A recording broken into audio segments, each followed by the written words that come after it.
का विश्लेषण विभाजन किया जाए, फिर आप किसी भी दिशा में से जाओ, किसी भी शिक्षा में से जाओ, आप आर्य अष्टांगिक मार्ग से जाओ या फिर विपස්සना से जाओ या फिर वो जो 47 बोधि पक्ष है, किसी भी आप शिक्षा को उठा लो, बुद्ध की शिक्षा का जो प्रारंभ जो है वो मिथ्या दृष्टि तोड़ना और सम्यक दृष्टि के साथ चलने में ही है।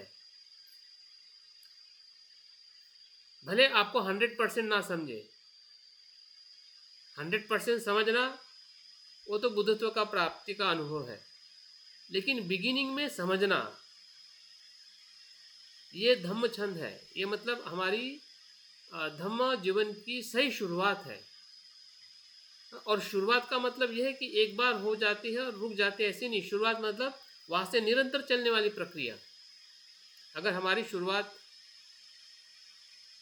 किसी सम्यक दृष्टि से हमारी हो गई है, तो उसको बार बार हमने उस सम्यक दृष्टि को महसूस करके उसकी निरंतर दिखाई देगी, नहीं तो वहीं पे रुकी दिखाई देगी कि यार वो 2 दिन पहले मुझे समझ में आया था लेकिन अभी समझ में नहीं आ रहा है। तो 2 दिन पहले तुम्हें क्या समझ में आया था? फिर 2 दिन पहले आपने अनित्य देखा और 2 दिन के बाद आपको अनित्य दिखाई नहीं दे रहा है, या अनित्य मुझे उस घटना में दिखाई दिया, इस घटना में आप ढूंढ नहीं रहे हैं।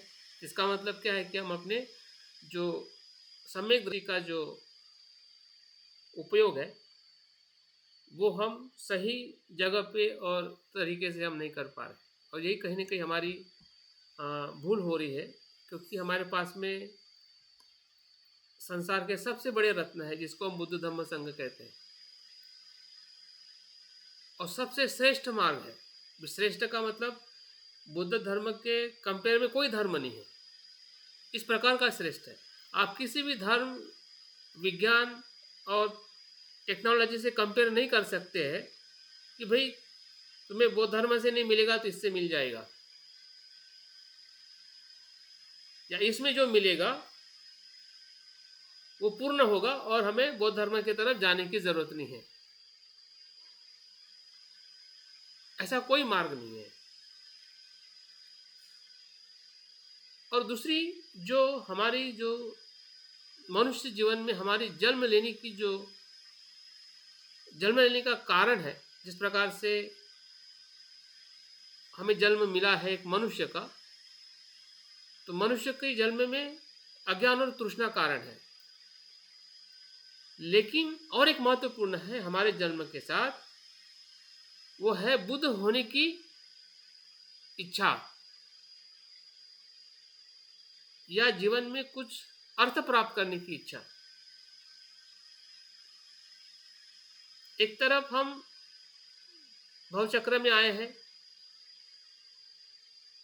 वही हमारा जन्म है, दूसरी तरफ उसी जन्म में उस भवचक्र से मुक्त होने की प्रेरणा हमारे भीतर है। और बुद्ध ने इसी बात को उनके पूरे अगर आप उसका किसी भी बुद्ध की शिक्षा का अगर आप अवलोकन करते हैं और ढूंढते हैं कि बुद्ध क्या बताना क्या चाहते हैं और मैं क्या समझना चाहता हूँ, तो आपको ये 2 ही चीज़ समझ में आएगी। अगर आ रही है तो अच्छी बात है, नहीं आ रही है तो फिर से हमें उसको ढूंढने का हमने प्रयास करना चाहिए। ढूंढेगी तो जरूर मिलेगी। हाँ, अगर ढूंढोगे, बुद्ध ने भी 6 साल तक ढूंढा इस जन्म में, अलग अलग गुरुओं के पास अलग अलग शिक्षा लेके कठोर तप करके। अगर हम उनके पूरे जीवन की श्रृंखला देखें तो हजारों वर्ष तक वो ढूंढते रहे।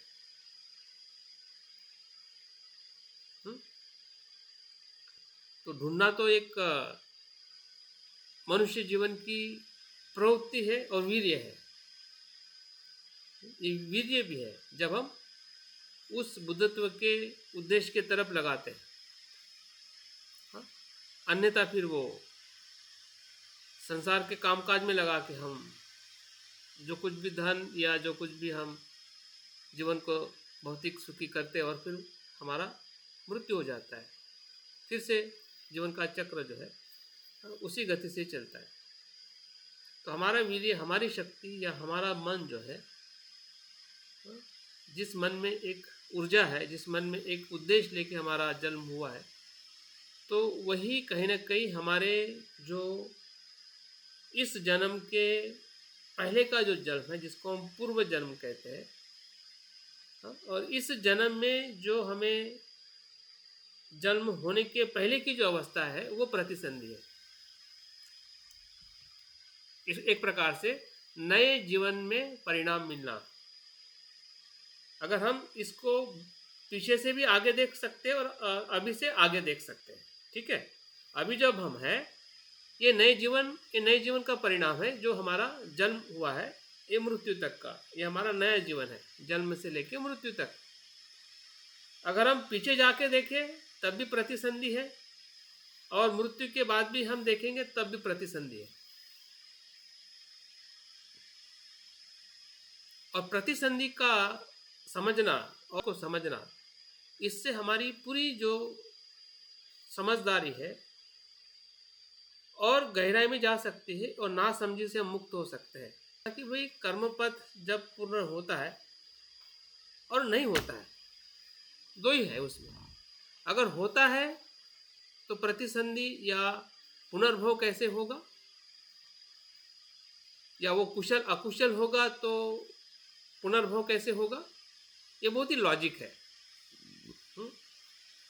जैसे कि हम कोई बीज बोते हैं और हमें पूरा विश्वास होता है कि ये इस प्रकार का बीज है, तो इसका फल भी वैसे ही मिलेगा। अगर इस प्रकार का बीज है तो इस प्रकार का ही फल मिलेगा। हमें क्यों विश्वास है? कोई कुछ भी कहे कि भाई नहीं नहीं ऐसा नहीं, ये तो आप ये बीज लगाओ और फिर आप भगवान की आराधना करो तो इसका फल अलग हो जाएगा। या फिर दूसरे जो लोग बीज अकुशल लगाएंगे तो उनको कुशल मिलता है, मिल जाएगा। ऐसे कैसे संभव? आपके साथ में अगर संभव नहीं तो दूसरे के साथ कैसे संभव होगा? भले वो कहता होगा, भले वो मानता होगा, भले लिखा होगा, लेकिन आप जब प्रयोग कर रहे तो आपके साथ में नहीं हो रहा है ना वो, तो संसार के किसी भी इंसान के साथ में कैसे होगा?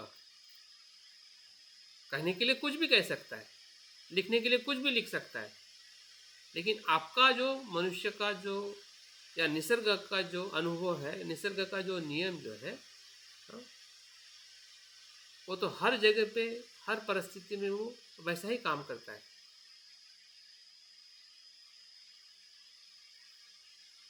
तो प्रतिसंधि एक प्रकार से नए जीवन का फल है। प्रतिसंधि मतलब एक फल है, परिणाम है।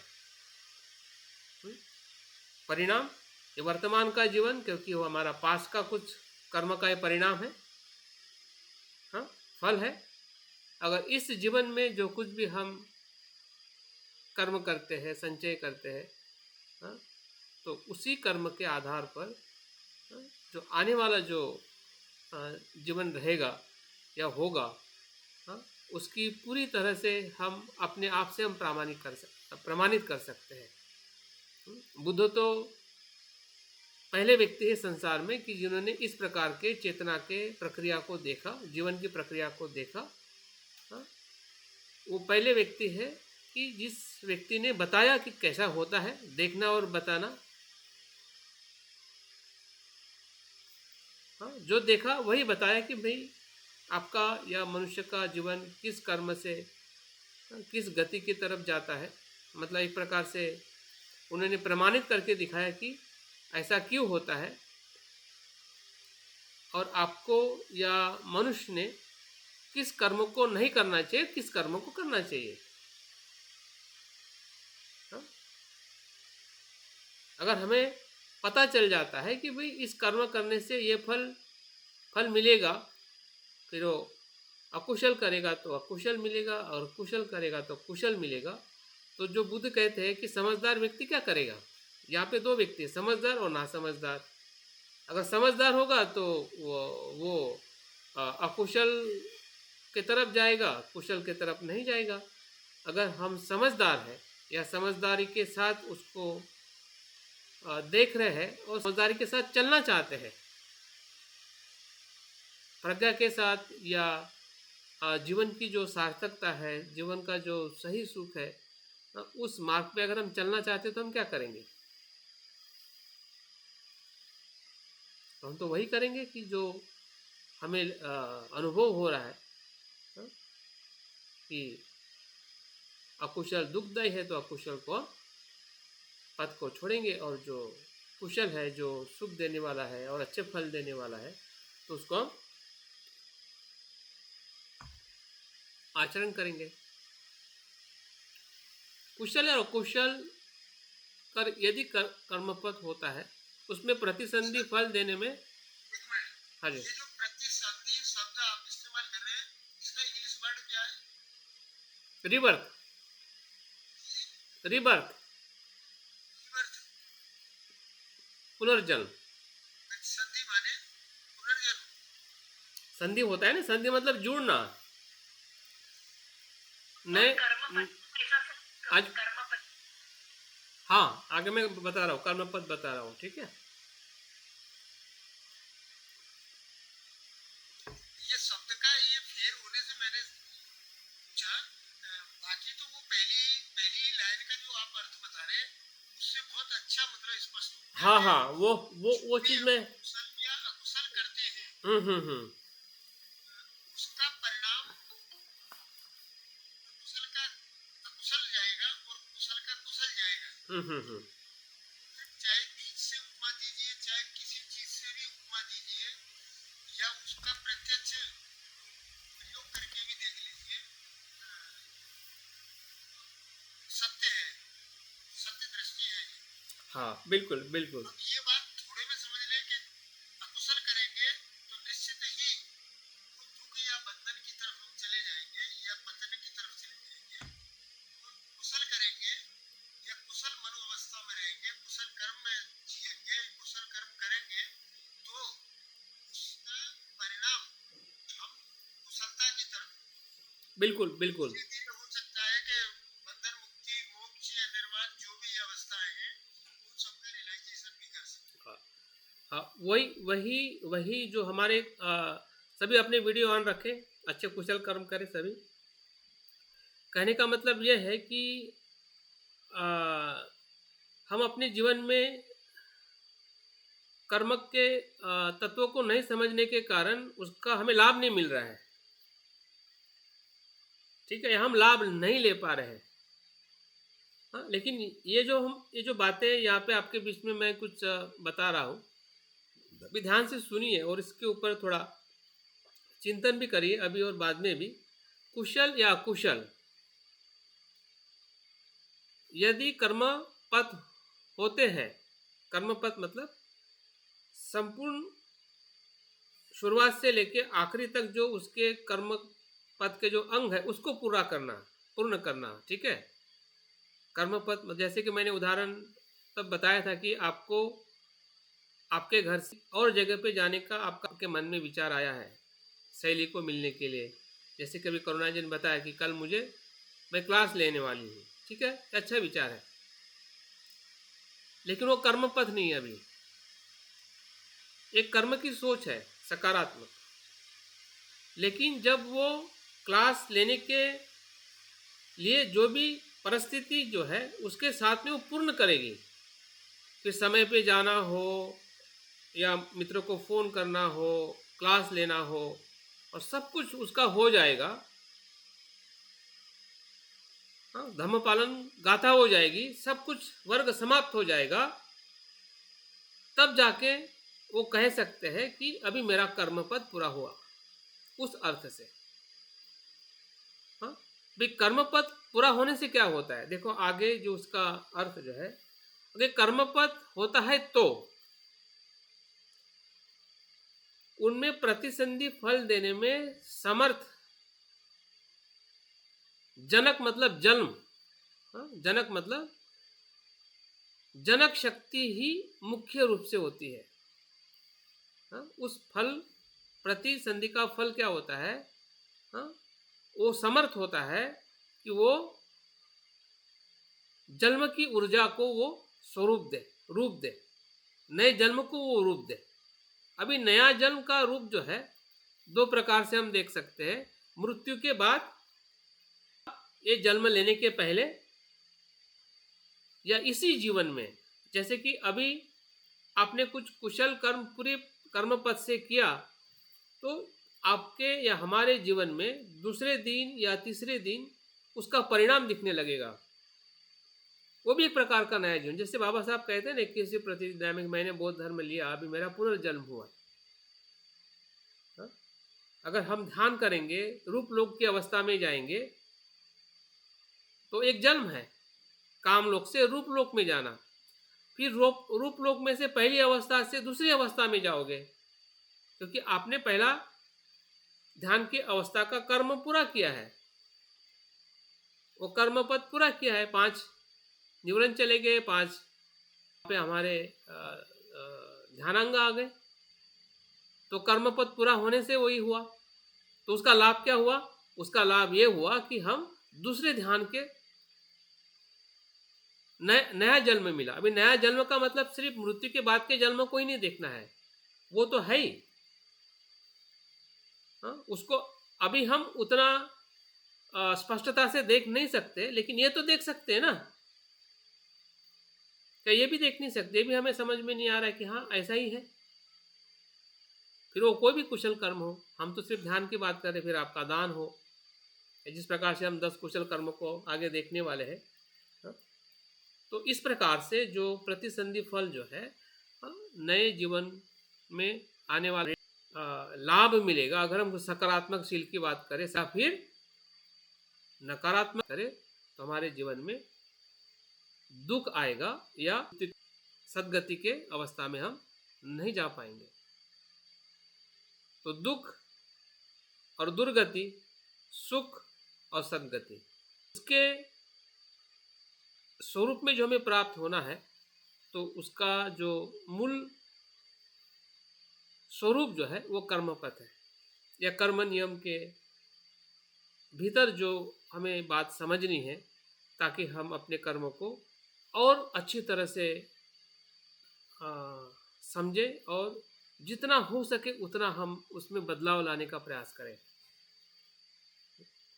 जितना हो सके उतना हम उसको हर स्तर के अंदर, फिर वो हमारा सांसारिक जीवन हो, या भीतर हम ध्यान के भीतर का जीवन हो, या जो भी हम अपने जीवन में जो भी अवस्था में जो काम कर रहे हैं, हर जगह पे हमने अपने कर्म को उस प्रकार से समझने का और समझ कर करने की ज़रूरत है।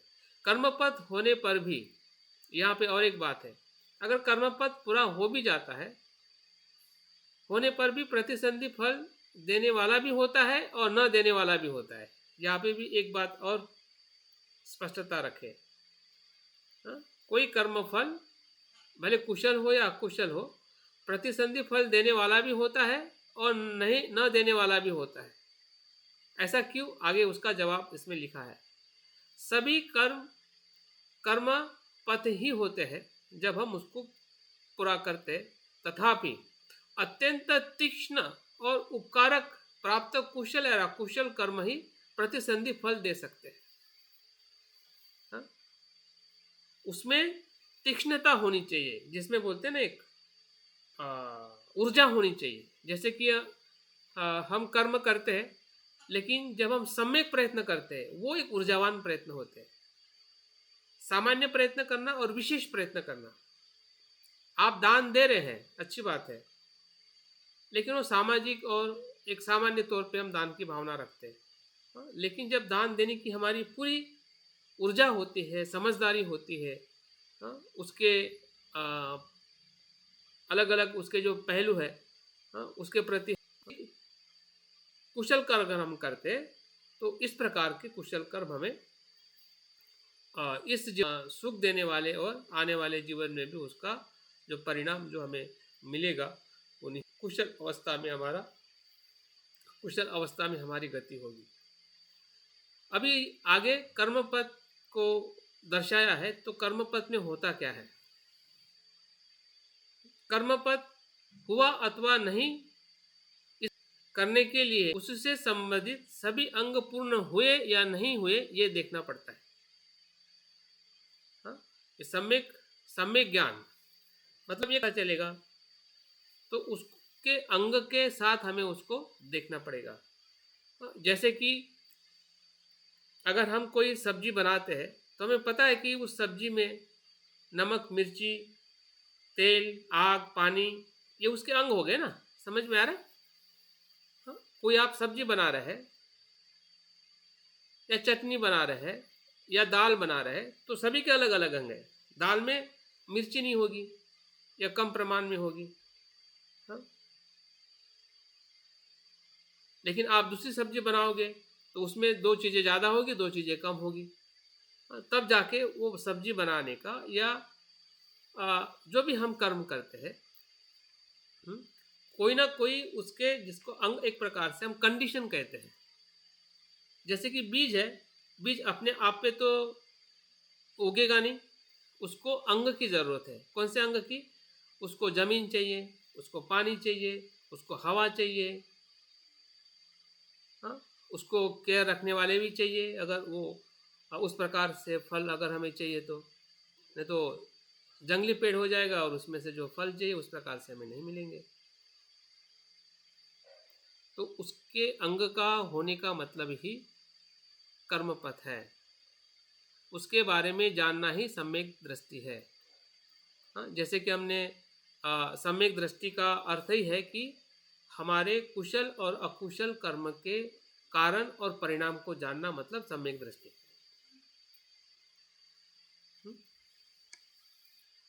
हमारे कुशल और अकुशल कर्म के कारण और परिणाम को जानना, हाँ?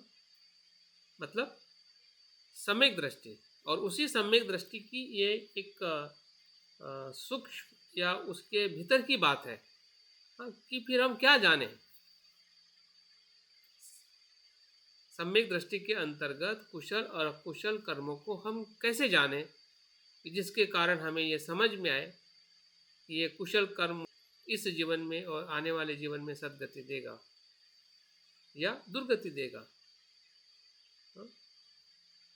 दृष्टि है सर ये तो आपने बहुत बड़ा सवाल खड़ा कर दिया हमारे साथ। कुशल को कुशल कर्म हम कर रहे हैं, उस कुशल कर्म का इतना विचलन करके उसके हर अंग को समझ के वो सम्यक ज्ञान के तहत तब आ पाएगा जब उसका पूरा पूरा सारे घटक जो सारे अंग हैं वो उस होते हुए उस हम कर्म को कर रहे हैं, तभी वो कुशल कर्म पूर्ण माना जाएगा। बिल्कुल बिल्कुल। अन्यथा वो कुशल कर्म होते हुए भी हम इस धोखे में या घुटन में हाँ बिल्कुल बिल्कुल बिल्कुल। भाई मैं तो कुशल कर्म कर रहा हूँ लेकिन इसका कुशल परिणाम नहीं आ रहा है, या मैं कुशल अवस्था में इसलिए नहीं आ रहा इसलिए तो लोग कहते हैं ना कि भाई मैं इतना पुण्य कर रहा हूँ, मुझे दुख कहाँ से आ गया, मुझे बीमारी कहाँ से आ गई, मेरे घर में ऐसा क्यों हो रहा है, हूँ। मेरे घर में सम्यक वैसा दृष्टि से क्यों हो उन रहा सारे है। अंगों को नहीं देख सका, हाँ नहीं अनुभव कर सका, हाँ और वो आधा अधूरा ही रहा उसका।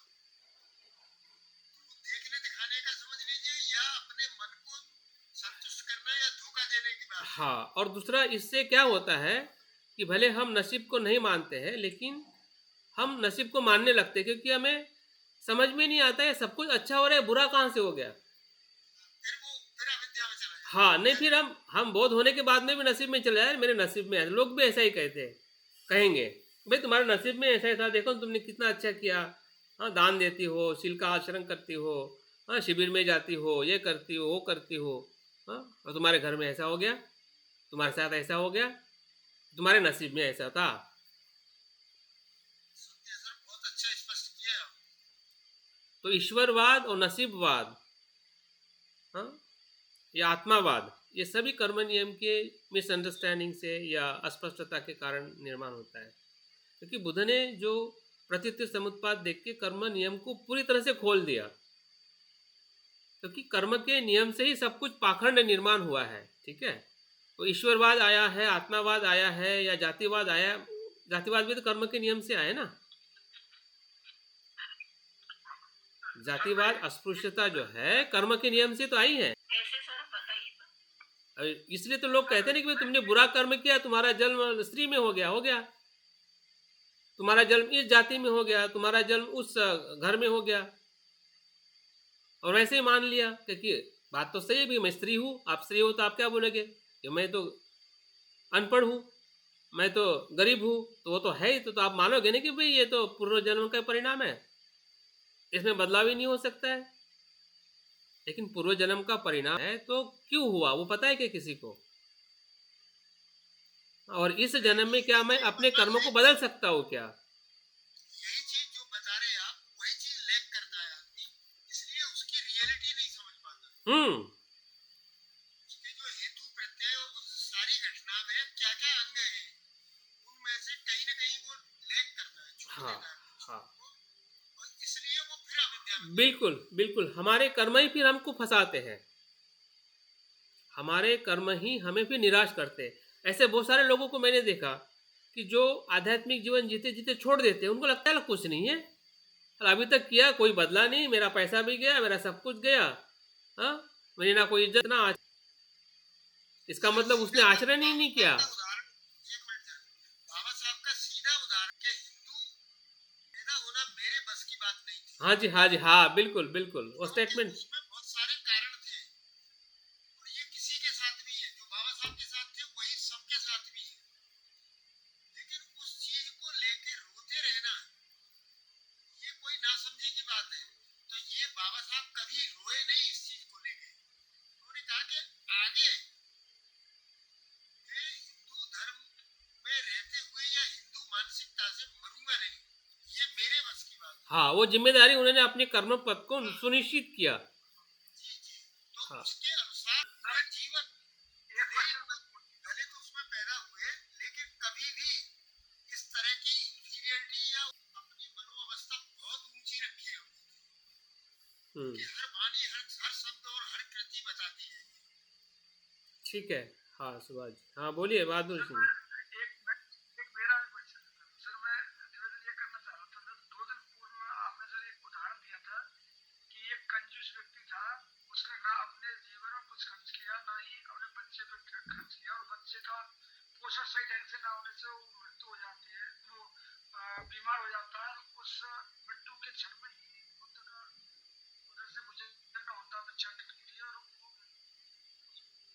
बुद्ध के दर्शन के बाद व्यक्ति की मृत्यु हो जाती है, ये और उसको सदगति मिलती है ऐसा बताते हैं। लेकिन एक तरफ बताते हैं सर के कर्म उसी कहते हैं जिसमें इच्छा शक्ति होती है, जिसमें छंद लगाया जाता है, उससे कर्म कहते हैं। तो इसमें जैसे वो देख रहा था, तो उसमें सर कौन सा कर्म हुआ था और उससे सदगति मिली? कर्मों की अब चर्चा को हम लास्ट पीरियड पर आ चुके हैं, लेकिन ये अभी पहेली सी बना हुआ है, वो क्वेश्चन वो सिंपल सा रीज़न है, सिंपल सा रीज़न है वो, मतलब जैसे कि आप उदाहरण के तौर पे आप सो रहे हैं, अभी इसको उदाहरण दीजिए, ठीक है? बहादुर सिंह जी, आपने अच्छी किताब पढ़ी, दिन भर में कुछ नहीं किया, गाली दी गलौज किया, सब कुछ बुरा किया, लेकिन सोने के पहले आपने पद पढ़ा, एक अच्छी गाथा सुनी, ठीक है? सर एक आचार है कि हम लोग इतने कुशल भी नहीं है कि हमें कोई सुधार की गुंजाइश नहीं है, इस पर थोड़ी सी स्पष्टता दे देंगे तो मेरा भी कुछ संभव होगा। मुझे लगता है प्रश्नों को लेकर हम कल बात करेंगे, क्योंकि ये फिर विषय खत्म नहीं होगा। मैं तो ऐसे ही बोलता कम हूँ सर, आप बोला जैसे तैसे। नहीं, वो तो बराबर है, लेकिन तो सब तरफ जाएंगे तो कैसे रहेगा? मैं बहादुर सिंह जी का सिर्फ एक दो सेंटेंस में जवाब दूंगा, जैसे कि मैंने उदाहरण बताया कि चित्त की अवस्था जो है एक शब्द का उदाहरण है, और वो आप सोने के पहले अगर चैंटिंग करके सोते हैं तो उस चैंटिंग का आपके सोने में और आपके स्वप्न में परिणाम हो जाता है, तो दिन भर का परिणाम नहीं होगा। फल देने वाला जो पल जो है, कुशल या अकुशल, आपने बहुत ही श्रद्धा के साथ अगर चैंटिंग किया है या समझदारी के साथ चैंटिंग किया है, अगर एक पल, तो एक पल में आप दूसरे पल में कहाँ जा सकते हैं? हाँ, मतलब कुशल कर्म का एक पल का भी कितना परिणाम मिल सकता है, वो बुद्ध उसमें बताते हैं, क्योंकि दूसरा पल उसका मृत्यु का होता है। हाँ, और एक थ्योरी ऐसी भी है कि जिस क्षण में इंसान का मृत्यु होता है उस समय की चेतना जो है वो ज़्यादा प्रभावशाली होती है अगले जन्म देने के लिए। वो भी एक थ्योरी है। अगर उस इंसान की या आपकी या हमारी अगर मृत्यु के क्षण में अगर लोभ की प्रवृत्ति ज़्यादा है, द्वेष की प्रवृत्ति ज़्यादा है, तो भले आपने कितना भी दान किया हो उसका परिणाम बाद में मिलेगा। ठीक है, तो उस समय जो आपका चित्त जो रहेगा ना, चित्त की जो धारा रहेगी, उसी का ही परिणाम वेटेज है उसमें, उस कर्म के कहते एक प्रकार से उसमें भार है। और वो भार होने के कारण हाँ, चेतना की जो दूसरी अवस्था जो है अगर कुशल होगी तो कुशल, इसलिए तो बुद्ध को उसने कभी देखा नहीं सुना नहीं, लेकिन जब बुद्ध को देखा तो उस क्षण में इतनी श्रद्धा में आई, वो चेतना जो है ना उसके दूसरे क्षण में उसका एक कुशल परिणाम देने के लिए उसको मोटिवेट किया और उनका उस गति में जन्म हुआ। इसका मतलब ये नहीं है कि उसके पहले जो उसने अकुशल कर्म किए उसका परिणाम आने वाले जन्म में उसको मिलेगा नहीं, उसको मुक्त हो गया, वो उसका थ्योरी नहीं है। एक क्षण के अंदर अगर हम कुशल और अकुशल करते हैं तो उसका परिणाम क्या हो सकता है। जैसे और एक उदाहरण देखिए कि अगर आपको पता नहीं है और आपने गलती से, बताइए, एक पल था कि आपका आग में चला गया, क्या होगा? जल जाएगा। हाँ, क्यों जला? क्योंकि आप पूरी तरह से अजागरूक थे पहले पल में, इसलिए दूसरे पल में आपका हाथ जला। पहले आप कितने भी जागरूक रहे, ठीक है, आग से आप बचे, लेकिन उस समय की जो आपकी चित्त की जो अवस्था रही है, हाँ, वो अवस्था के कारण आपको जो उसका जो परिणाम जो है वो तत्काल मिल जाता है। तो इस प्रकार से बुद्ध अपने वचनों में अगर कुछ बात कर रहे हैं तो निश्चित ही है कि उसके जो परिणाम देखने का जो उनका परिणाम देखने का जो बुद्ध का जो अवलोकन है, मुझे लगता है कि ये बहुत ही एक बात ध्यान में रखिए कि कर्म और कर्म का नियम और उसका परिणाम सभी के लिए एक जैसा नहीं, याद रखिए। इवन आपके लिए भी एक जैसा नहीं है। कब आपका कर्म डाउन आपको होगा और कब पूरा। इसमें सर वो श्रद्धा हुई तो इसमें मन का कर्म हुआ है इसका मतलब। हाँ हाँ, जैसे अपने तीन तरह से होता है, काय कर्म, वाच्य कर्म। कर्म में आप भी चेतना का ही कर्म मुख्य है और ज्यादा प्रभावशाली है। अगर बुद्ध चेतना को ही कर्म कहते हैं और कर्म को ही चेतना कहते हैं, वो तो अभिव्यक्ति है उसकी काया और वाचा से, ठीक है। आप अपना माइक बंद करिए, उससे डिस्टरबेंस आता है।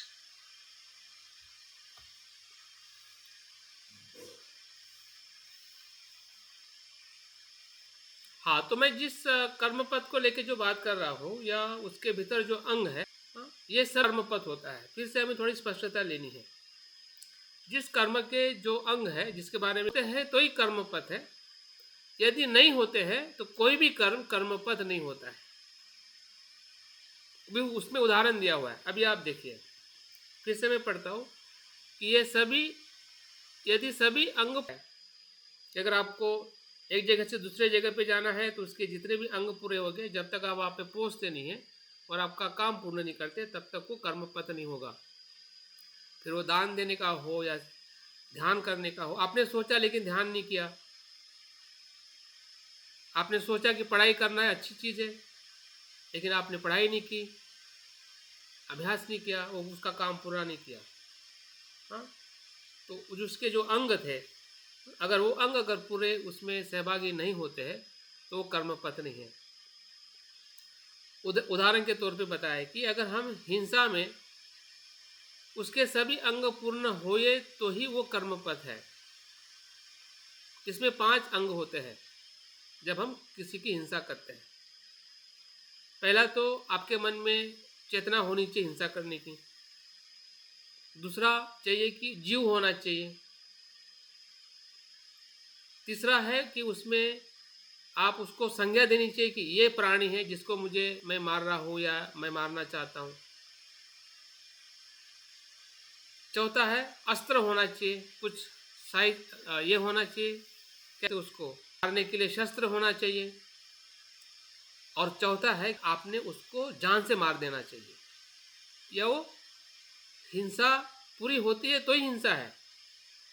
अगर आप उसको हिंसा करना चाहते हैं तो मतलब जीव घात होना चाहिए। अगर जीव घात नहीं हो रहा है, अगर जीव घात नहीं हो रहा है तो वो पानाति पाता नहीं है, वो कर्म पूरा नहीं हुआ है। तो क्या है, उसको आगे नाम दिया है कि ये कायिक अकुशल कर्म को केवल काय दुश्चरित कहा जाता है। वो कर्म नहीं, कर्म पथ नहीं है, तो क्या है, काया का दुश्चरित है, वो चरित है, क्योंकि वहां पे कर्म पूरा नहीं हुआ है। तो कर्म पूरा नहीं हुआ है, इसका मतलब वो, अगर उसके मन में हिंसा का भाव आया है, जिस इंसान को हिंसा करने का है वो भी व्यक्ति सामने है, उसके हाथ में शस्त्र भी है, उसका इरादा भी है, लेकिन एक अंग अगर पूरा उसका अगर पूरी प्रक्रिया नहीं होती है, उसका घात नहीं होता है उस जीव का, तब तक वो प्राणी हिंसा नहीं है। प्राणी हिंसा से विरत रहने के लिए बुद्ध ने पहला सील दिया है, और हम विरत है उस प्रकार से। वो अंग जो है हमारे पास में अगर इरादा, तो वो मानसिक दुराचार है। अगर इरादा नहीं है तो वो हिंसा से विरत रहने का आचरण है।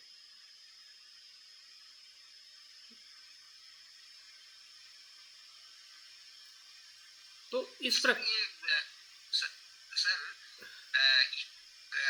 काय दुश्चरित का भी कर्मफल होता है कि नहीं? नहीं होता है, लेकिन ज्यादा नहीं होता है। फल है, लेकिन होता है ना, जैसे कि मैंने वो बताया ना कि आप स्तर पे लकीर कर रहे हैं, और ये जो लकीर जो है ना, ये रेत पे लकीर करने जैसा है, क्योंकि दूसरे क्षण में वो चला जाता है।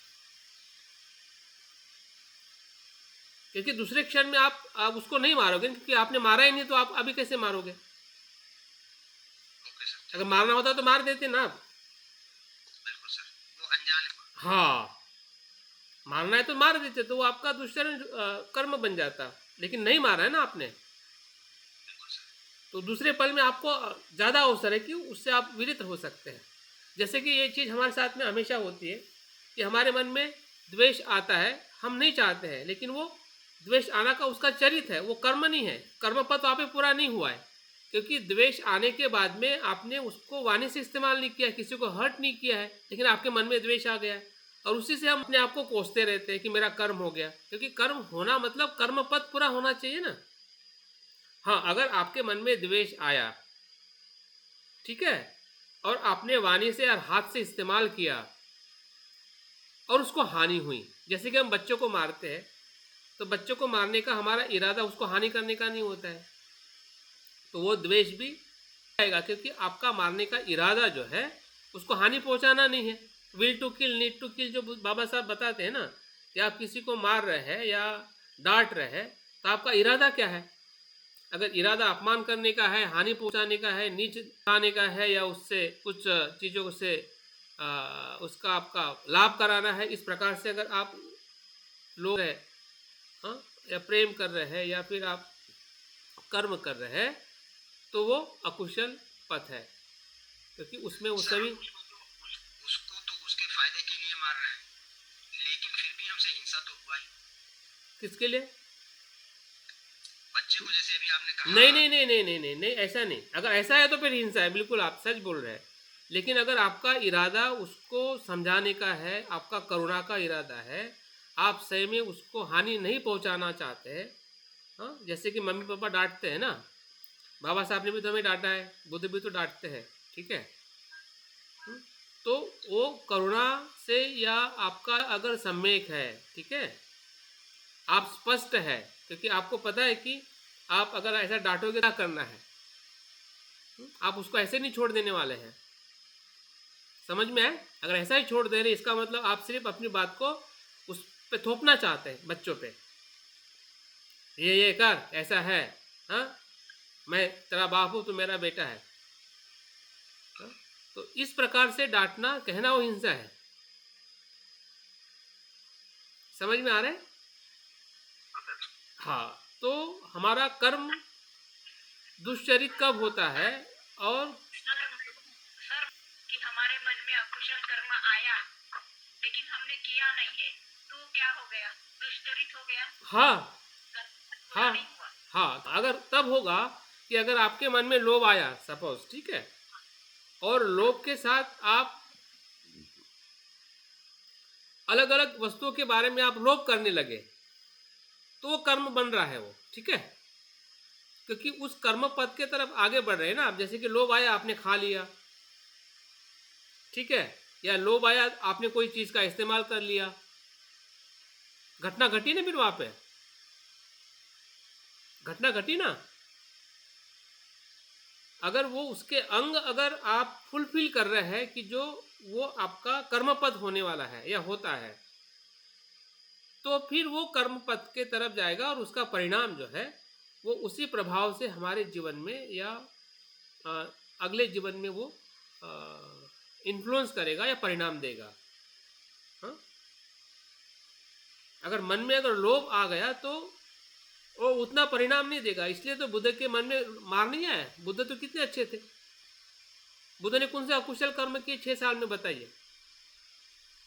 6 साल के पहले हम कह सकते हैं कि उन्होंने कुछ अकुशल या उनसे अकुशल हुआ होगा, लेकिन 6 साल के बाद कौन सा अकुशल कर्म किया बाबा बुद्ध ने? तो फिर बोधि वृक्ष के नीचे मार कहां से आ गए? सवाल है ना। मार का मतलब यही हो गया ना, राग द्वेष मोही हो गया ना। और क्या कहोगे मार को? जो आप में मुझ में है, क्या वो मार नहीं थे? ये मार नहीं है हमारे। लेकिन उस मार को बुद्ध ने उसके स्वभाव धर्म में देखा और वो वहां से जीत गए, क्योंकि उस धर्म को आने के बाद उसके जो कर्मपथ होने वाले अंग जो है उसको बुद्ध ने छोड़ दिया। छोड़ दिया मतलब प्रतीत समुत्पाद की वजह से वो छूटते हुए दिखाई दिए, अनित्य दिखाई दिए, तो अपने आप ही छूटे वो। जब तक अनित्य दिखाई नहीं दिए तब तक राग द्वेष में वो सॉलिड पकड़ के लगने लगे कि यार मैं कितना बुरा हूँ, मुझ में कितना द्वेष है। हाँ? वो अहंकार था।